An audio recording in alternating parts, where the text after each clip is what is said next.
तो question number 5 हमें दिया गया है कि आकृति 6.17 में, मतलब इस आकृति का बुक में दिया गया है, ठीक है। तो पी ओ क्यू एक रेखा है, पी ओ क्यू एक लाइन है और किरण ओ आर रेखा पी क्यू पर लंब है, ओ आर पी क्यू पर लंब है, यानी 90 डिग्री का एंगल बना रहा है, ठीक है। किरणों ओ पी और ओ आर के बीच में ओ एस एक अन्य किरण है, ओ पी ओ आर के बीच में ओ एस एक अन्य किरण है। तो सिद्ध करना है कि आर ओ एस एंगल जो है, angle R O S is equal है half of angle Q O S minus P O S angle के। तो इसे कैसे सॉल्व करेंगे? तो सबसे पहले मैंने इस तरह के क्वेश्चन को सॉल्व करने के लिए क्या बताया कि पहले लिखना है, सिद्ध करना है। तो क्या लिखना है कि दिया है, हमें प्रश्न में पहले से ही क्या क्या चीज़ें दी गई है वो लिखना है। तो सबसे पहले लिखना है एक रेखा है, पी ओ क्यू एक रेखा है, वो भी आप लिख सकते हो। यदि कुछ नहीं लिखने का मिलेगा ना तो लिख देना ऐसे करके लंबा बनाने के लिए, ठीक है। तो यहाँ पे है पी ओ क्यू एक रेखा, आप यहाँ लिख सकते हो कि ओ आर पी क्यू पर लंब है, ओ आर लंब है पी क्यू पर। और यदि कहीं पे ज़्यादा चीज़ें डेटा दिया गया रहेगा तो आपको शॉर्ट में लिखने का रहेगा, तो इस तरीके से आप लिख देना कुछ कुछ शॉर्ट में भी, ठीक है। किरणों ओ पी और ओ आर के बीच में ओ एस एक अन्य किरण है, तो इसको भी आप लिख सकते हो, पूरा लिख देना वही सेम टू सेम। अब यहाँ पे सिद्ध करना है, तो यहाँ लिखेंगे सिद्ध करना है। तो क्या चीज़ सिद्ध करना है? तो एंगल आर ओ एस को इक्वल दिखाना है half of angle Q O S angle P O S. तो अब यहाँ पे लिख सकते, तो इसका शुरुआत हम लोग कैसे करेंगे? यहाँ मैं लिखता हूँ प्रमाण।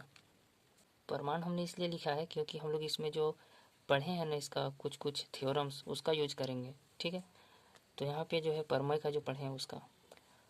तो यहाँ पर हमें दिया गया है क्यू ओ आर जो कि 90 डिग्री है, ठीक है। और यहाँ पे एक चीज़ बोला गया है कि पी ओ क्यू एक रेखा है, पी ओ क्यू एक रेखा है और इस पर जितना भी कोण बनता है सब क्या बोलते हैं लोग? रेखिक युग्म बोलते हैं ना, आसन्न कोण बनता है सब, यानी कि रेखिक युग्म एक ही चीज़ है। तो इसका सम जो होगा एंगल, ये वाला एंगल, ये वाला एंगल, ये वाला एंगल, तीनों को जोड़ेंगे 180 डिग्री होगा कि नहीं होगा? तो हम लोग यहाँ प्रमाण में दे सकते हैं कि पी ओ क्यू एक रेखा है और ये चीज़ हमें दिया गया है। तो इसलिए रैखिक युग्मक से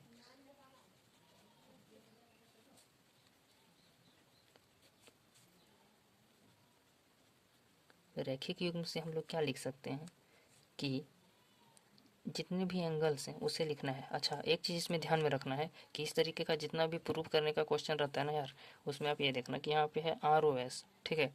आर ओ एस यानी कि इस एंगल को तो आपको लेना ही है। Q O S, Q O S यानी इस एंगल को तो लेना पड़ेगा। P O S, P O S इस एंगल को भी लेना पड़ेगा, ठीक है। तो हम लोग अभी देखते हैं कि रैखिक युग्म से कितने एंगल को हम ले सकते हैं। इन सबको एंगल को जोड़ेंगे, ठीक है। तो जोड़ते हैं। सबसे पहले पहला क्या है? Angle P O S plus angle S O R, R O Q is equal to 180 degree, ठीक है। रैखिक युग्म में वही होता है, 180 डिग्री एंगल दे देना है, ठीक है। तो इसका तो आगे इसको आप समीकरण एक समझ लेना, ठीक है, एक। अब हम लोग यहाँ एक और दिमाग लगाएंगे। तो इसमें कौन कौन से एंगल को हमने ले लिया? पी ओ एस तो आ गया, R O S, R O S यानी एस ओ आर एक ही चीज़ है, बीच में जो रहता है ना वही एंगल होता है। जैसे ओ पर एंगल होगा, देखो ओ पर सबका, ठीक है। तो यहाँ पे आर ओ एस यानी एस ओ आर जो लिखा है ना, इसको आर ओ एस भी लिख देंगे कभी भी, या फिर यहीं पे आर ओ एस लिखना था, ठीक है। तो आर ओ क्यू ये नहीं है, चलो अच्छा इसका वैल्यू है आर ओ क्यू बराबर क्या है? 90 डिग्री है। अच्छा, तो इसको आप चाहो तो सॉल्व भी कर सकते हो। Angle R O sorry P O S plus angle R O S ही लिखना आप लोग, ठीक है। यहाँ पर 180 है, 180 माइनस 90, 90 कहाँ से आया? आर ओ क्यू का जो वैल्यू है ना, देखो आर ओ क्यू 90 डिग्री है, इसलिए इसको यहाँ प्लस में इधर किए तो माइनस आ गया, ठीक है। आप यहाँ पे लिख सकते हो इसका कुछ रीज़न कि angle R O Q is equal to 90 degree, जो कि हमें क्वेश्चन में दिया गया है, ठीक है। तो ऐसे आप लिख लोगे तो यही आपका एक इक्वेशन बनेगा, ठीक है। Angle P O S plus angle R O S is equal to 90 degree, ये आपका एक एंगल बनेगा, ठीक है। इसको आप इक्वेशन मानना, इसको छोड़ दो। तो आ गया ये। अब हम लोग क्या करेंगे कि इतना तो आ गया, P O S R O S तो आ गया, P O S R O S तो आ गया, लेकिन यहाँ पे P O S R O S तो आ गया, लेकिन क्यू ओ एस नहीं आया ना, क्यू ओ एस। तो क्यू ओ एस को हम लोग क्या क्या लिख सकते हो, वैसे लिखेंगे अपने से ही। अब हम लोग खुद से दिमाग लगा रहे हैं इसमें। क्यू एस को, क्यू ओ एस, इस एंगल को हम लोग क्या क्या लिख सकते हैं, क्यू ओ एस को हम लोग क्या लिख सकते हैं, क्यू ओ एस माइनस करेंगे आर ओ एस को, माइनस करेंगे एंगल आर ओ एस, तो क्या आएगा, आर ओ एस को घटा देंगे तो आर ओ क्यू आएगा, आर ओ क्यू जो कि बराबर है 90 डिग्री के, ठीक है, ये इक्वेशन 2 है।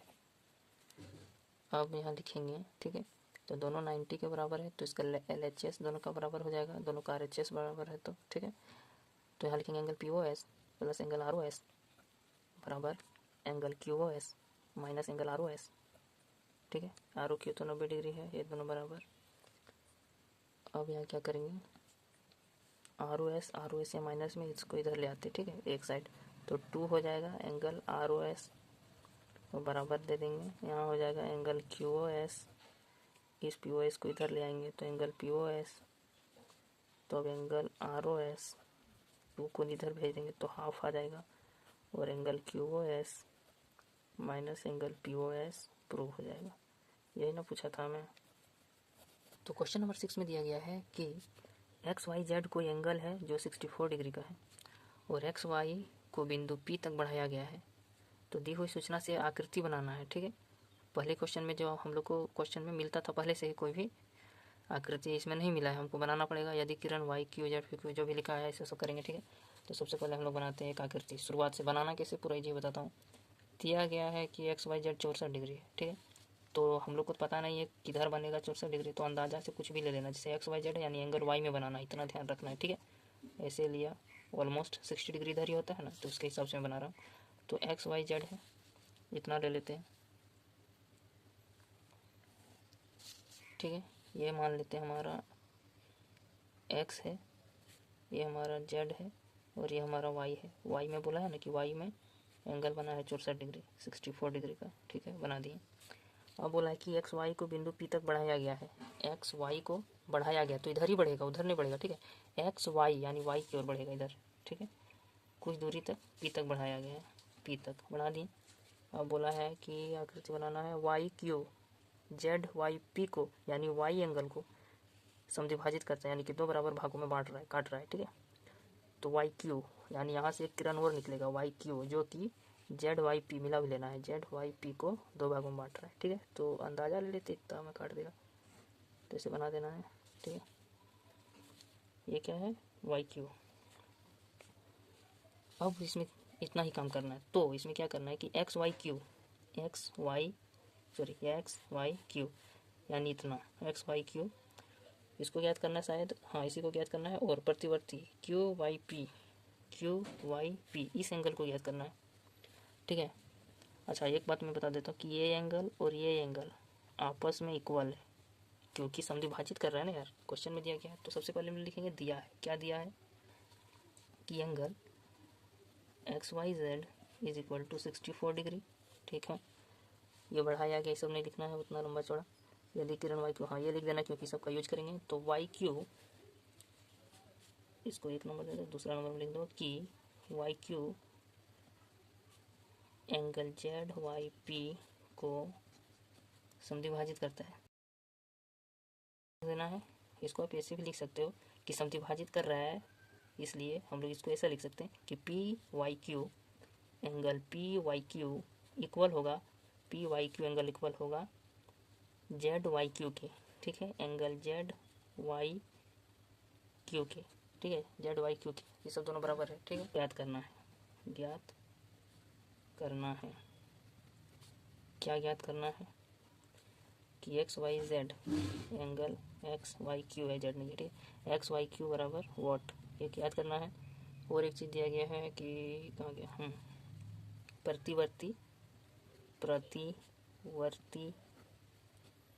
एंगल क्यू वाई पी ये बराबर क्या हो, कि इसको यदि सॉल्व करना है, ठीक है, क्या निकालना है, X Y Q, X Y Q, तो आपको एकदम सोचना है क्वेश्चन को उल्टा थोड़ा सा। जैसे कि एक्स वाई क्यू निकालना है तो ये सोचना है कि अब ये निकलेगा कैसे।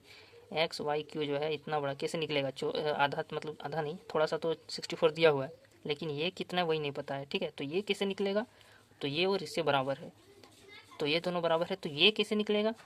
तो इसका तो वैसे कोई दिमाग नहीं लगेगा कि इसका भी इधर कुछ कर देंगे, लेकिन एक चीज़ यहाँ पे दिया है कि X Y Z sorry X Y P जो है इसको बढ़ाए हैं, वाई से पी को पी तक बढ़ाया गया है, ठीक है। यानी कि एक रेखा है, तो प्रमाण हम लोग यही लेंगे और इसको रैखिक युग्म से सबको इक्वल करेंगे, ठीक है। तो हमारा देखते हैं एंगल आता है या नहीं आता है, ठीक। तो प्रमाण में लिखते हैं कि रैखिक युग्म कौन से, लाइन कौन सा है, एक्स वाई पी रेखा में एक्स पी रेखा भी लिख सकते हैं, ठीक है। तो एक्स वाई पी रेखा में, तो इसलिए हम लोग लिख सकते हैं कि X Y Z angle X Y Z plus angle Z Y Q plus angle P Y Q, अच्छा क्यू वाई पी लिखना है। ये देखना आप लोग ना, चेंज नहीं करना, मैं तो चेंज कर दे रहा हूँ, मतलब हो जा रहा है क्यू वाई पी, ये ध्यान से लिखना क्योंकि आप इधर उधर चेंज करोगे, है एक ही चीज़, ठीक है। इसलिए आप लोग सेम सेम ही लिखने का कोशिश कीजिएगा, ठीक है। Q Y P Z Y Q X Y Z, ठीक है। तो एक्स वाई जेड सब मिला लेना है, Z Y Q Q Y P, ये बराबर है 180 डिग्री। यहाँ लिख देना कि रैखिक युग्म से, रैखिक युग्म, खाली इतना भी लिख दोगे ना रैखिक युग्म, आपका नंबर नहीं काट पाएगा कोई भी, ठीक है। तो एक्स वाई जेड का हम लोग का वैल्यू पता है, एक्स वाई जेड क्या है 64 डिग्री, तो 64 plus angle Z Y Q plus angle, ये जो है ना देखो क्यू वाई पी और जेड वाई क्यू सेम ही है, ठीक है। इसको इक्वेशन 1 मान लेना, इसे बनाते हुए बना देना यार, पहले नहीं भी दिया तो भी, जब जरूरत पड़ेगा तब वो चीज़ कर देना, ठीक है। अब यहाँ पे है क्योंकि आप लोग रट थोड़ी रहे हो कि अब ऐसे ही करते जाएंगे, अपना दिमाग लगा के बना देना, सेम नहीं है कि मेरे ही जैसे बनाओगे, ठीक है। तो यहाँ पर है क्यू वाई पी यही याद करना है। अच्छा प्रतिवर्ती में छोड़िए हटाइए, तो क्यू वाई पी यहाँ पे हमारा इक्वल है ना, क्यू वाई पी, देखो यहाँ पी वाई क्यू लिख दिया, क्यू वाई पी, थोड़ा सा मूर्ख हूँ मैं, क्यू वाई पी कर देना है। क्यू वाई पी हमारा है जेड वाई क्यू के बराबर, तो इसको भी जेड वाई क्यू लिख सकते हैं, Z Y Q is equal to 180 degree, ठीक है।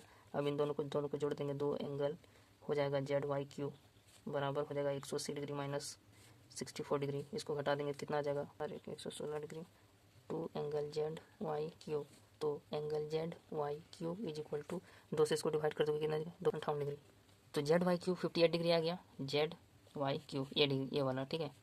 अब यहाँ लिखेंगे, अब हमको मिल गया है ये चीज़, तो हम लोग ये चीज़ मिल गया है, तो इन दोनों को जोड़ देंगे तो एक्स वाई क्यू निकल जाएगा, ठीक है, एक्स वाई क्यू। अब angle X Y Q is equals to angle X Y Z plus angle Z Y Q, ठीक है। एक्स वाई जेड कहाँ मर जाता है, X Y Z 64 degree plus Z Y Q 58 degree यहीं पे है, इसको जोड़ दो, यही आपका पहला आंसर है, ठीक है। अब प्रतिवर्ती कौन, क्यू वाई पी, तो देखो क्यू वाई पी हमारा इक्वल है जेड वाई क्यू के, यानी Z Y Q Y P equal है, यानी कि ये हमारा 58 डिग्री है, ठीक है। तो प्रतिवर्ती कौन, तो यहाँ लिख देना पुनः प्रतिवर्ती कोण या फिर angle direct Q Y P is equal to 360 में घटाना है एंगल क्यू वाई पी को, क्यू वाई पी को, ठीक है, ठीक है। तो क्यू वाई पी हमारा जेड वाई क्यू के बराबर है 58 डिग्री, तो 360 माइनस 58 डिग्री, इसको घटा दोगे आंसर आ जाएगा, कितना बचेगा, तो आंसर आ चुका है, देख सकते हो।